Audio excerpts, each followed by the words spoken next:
Welcome Amakhosi Network, welcome to the channel. Kaizer Chiefs beats Richards Bay 2-1. 2-1, we beat Richards Bay. Are you guys happy? Are you satisfied with the performance? This is one of those games that is so confusing for me. You guys are going to hear from my commentary today that it's not going to be the best commentary, it's not going to be the worst commentary, it's just going to be like in the middle. But let's get into it. Please like, comment and subscribe. Subscribe. The most important thing is that we have 3 points, 3 points in the bag. That is first and foremost. 3 points in the bag. Nabi is won again. But this game was spoiled by the red card from Frosler because, a part of me is starting to feel that Nabi sometimes takes this thing of our players getting yellow cards early in the game and then expecting them to play the full 90 minutes. Sometimes I feel Nabi pushes it too far, and this is what happens. How many games have we had where Frosler got an early yellow card, or Cross got an early yellow card, or Miguel got an early yellow card, and we just didn't get a second yellow in that game, and we played the full 90 minutes with these guys having yellow cards in the first 10 minutes, and then Nabi saying, I'm still going to play them even if they have yellow cards, and then they end up not getting yellow cards. But I've always said, sooner or later, one of these guys is going to mess up when they get this early yellow card. And when that time comes, it's going to be that question. When Nabi doesn't substitute a player when they get a yellow card and he ends up playing 90 minutes, we win, it's a genius move, genius. When Nabi then doesn't substitute a player who has a yellow card and that player gets a red card, and it makes the team struggle to play. Luckily today we win, but imagine if we lost, then people are going to blame Nabi. Why didn't he substitute Frosler? My thing is that Nabi should always be substituting these defenders that have yellow cards, because it's a risk to keep them in the game, especially defenders. Frosler in the first half, he had the first challenge. I honestly have to say, I don't think it was a yellow card. I think it was a bit too harsh, but throughout the first half, Frosler was making challenges as if he's not on a yellow card. And it felt like sooner or later, this guy will get another yellow card because he's making challenges that are not make sure. And then second half, he did that one. I think is a yellow card. Maybe he didn't think it's intentional, but the guy's head was going down and Frosler basically kicked out at the guy's head, and he kicked the guy's head. It's one of those things where maybe Frosler reacted. He didn't do it intentionally, but still the ball was far away. He kicked the guy's head. Like, if you watch that replay again, I think any ref would have given it a yellow card, even with the replay. But let's chat about the game. First half, I will say this. Matt was key in the goals. So a lot of you are going to rate Matt highly for being key in the goals. He almost scored a goal himself. It was one of Matt's better games. But the one thing that this game showed me is that Matt the position that Matt is playing, we need another creative midfielder to play that position. Because in the first half, Mthethwa was cleaning. Mthethwa is not the most comfortable person on the ball, but he was cleaning. That is one of the best performances Mthethwa has had in a Chiefs jersey. It was almost reminded me of his Stellenbosch days. Mthethwa was cleaning left, right. Cleaning, making sure to go cleaning. And then all Matt had to do, there was even a point where when we were starting the game, when we were starting the play from the back, Mthethwa was the holding six and Matt was up front. But the thing is that when Matt is in the middle, he's not creative. So we were struggling to create chances, especially in the first half. Like, we would go to Duba is alone. We would go to Modi's alone. We would go to Dushabalala, he ends up passing back. We go to Matt, he ends up passing back. Dupree, we won't even talk much about him because they were not creating any chances for him. Dupree was making runs, but sometimes he's clashing with Dushabalala. It was not a good performance, and the players couldn't touch. First touch was not working. Dushabalala, they passed them, they have to trap the ball 5 times. This thing, sometimes as a soccer player, sometimes I wonder, why are people soccer players? What do they do in training where it gets to a match and you can't kill the ball? There's so many moments in this game where Chiefs had to unlock Richards Bay with 1 or 2 touches, but they were touching the ball so many times. There's so many, like for example, Matt's goal, the chance he missed before he got substituted. Please, guys, tell me, how many chances did this guy have to pass Ashley Dupree? How many chances did this guy have? The moment he trapped the ball, that was his first chance to pass Dupree, because Dupree was already alone in the box. Then he's like, no, I'm going to take on the defender. He takes on the defender. After taking on the defender, Dupree is there for a tap-in. He shoots. And in moments like this, I'm like, sometimes you can see a player who has no vision. Sometimes you see a player who works with a work rate and who has no vision. Matt, in those instances, I don't think he shows a lot of vision, and sometimes those things will be perfect. And you guys are gonna say I'm contradicting myself, because his first goal was his assist was vision, and his second goal was definitely vision, and I'm not disputing that. But my thing is, what you guys I'm trying to make clear is that if you don't have a person who's constantly creative, those chances that Matt created are very few. And you need to create more, because Richards Bay was non-existent. Actually, I don't even know what Richards Bay is doing in the league currently. What is Richards Bay doing in this league? Because even 10 men down, they never look like they were going to win. The only person, and I told you, remember guys, when we were highlighting players in preseason, and I said Chiefs needs to get this boy as a striker. Yanele Mthethwa is being wasted at Richards Bay. I've been crying for this boy. I said, even if you hire a top quality striker and then have this boy as a striker who's gonna learn from that top quality striker, the boy is going to be good. And I'm hearing that Pirates is monitoring him. So sometimes, and if this boy ends up at Pirates and starts banging in goals, you know what? Anyway.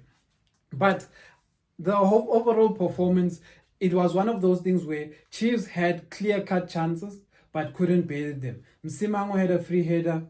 Cross had a free tap-in. He missed. No keeper in the post. Cross misses. The Dupree took his chances. I'm happy for him. But then Saile. You know what? I have been defending Saile to say that he just needs a proper coach, a coach that can get him to do what he needs to do. But that chance that he missed today, guys, I think he kicked the ground even. Like, the ball was, like, Cross gave him the best weighted pass ever, and the guy kicked the ground. And you know what?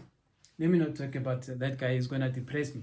But anyway, what the positive that I'm also going to take out of this game is that we won with Sereno sitting on the bench. And that's a good thing. That is a very good thing. We won without Miguel. We won with Sereno sitting on the bench. Those are positives. Those are positives, meaning that the team was able to create chances without the main threat in the game, which is Sereno. Sereno today, they even didn't find the need to bring him. But in saying that, I want to say some people have been given chances to prove themselves and they failed. For example, Modi, given a chance to prove himself, he didn't do it. Msimango, given a chance to prove himself, hey, Msimango, your passes. But Msimango, for whatever reason, consistently passes Richards Bay. Every time Richards Bay had a chance in this game, it was just because Msimango passed these guys. I don't know Msimango what he needs to learn to say, these games where Miguel is not there is your moment to prove your worth.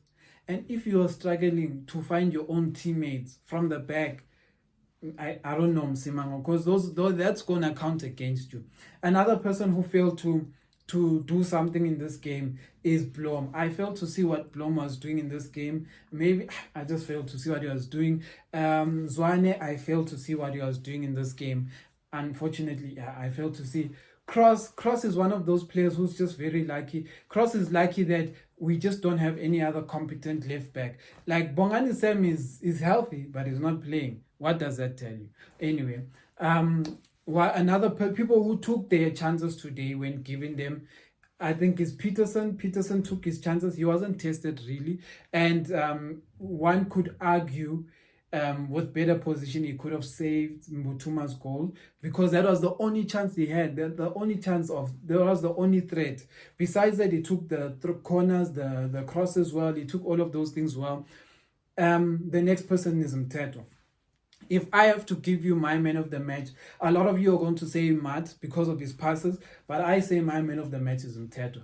Mthethwa today played the six the way the six is meant to be played. Yes, Mthethwa is not perfect in terms of his passes. Here and there, he would not trap the ball nicely, but he would always find a way to win it back and pass a Chiefs player, which is something we've been crying about for Matt for weeks. Just find a Chiefs player. Find a Chiefs player. So that's all we've been crying about, and Mthethwa did that today. Mthethwa was marking, Mthethwa was finding a Chiefs player. I just pray Nabi continues to give this guy game time, because the performance I saw today was very good. But at the same time, I'm going to argue this so we don't get ahead of ourselves. Richards Bay is a very poor team. They couldn't press our midfielders, and our midfielders played bad. Let's be honest, our midfielders played terrible. But just because of how poor, like terrible Richards Bay is, they couldn't take advantage of the mistakes of Matt. They couldn't take advantage of the mistakes of Mthethwa. They just couldn't take advantage of the mistakes of Dushabel. They couldn't take advantage of our mistakes. So why I'm saying this is that this reminds me of the Amakhosi game, where Zwane looked like a top quality player against the Amakhosi. Then he played Sundowns. He looked like he shouldn't even be in a Chiefs kit.